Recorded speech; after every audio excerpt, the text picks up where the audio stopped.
Today I'm going to show you how to change your Snapstreak emoji on Snapchat.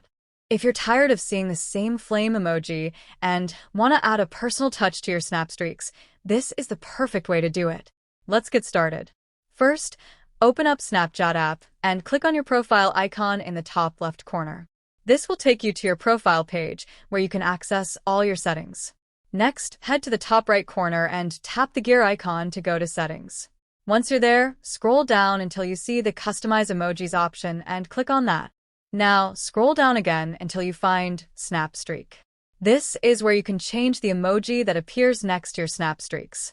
Go ahead and select the emoji you like from a list. Once you've chosen, just go back by clicking the back arrow in the top left corner. Finally, head back to your chat screen by clicking on the chat icon, and you'll see your new emoji next to your Snapstreak with your friends. Don't forget to hit that like button, and make sure to subscribe for more helpful tips.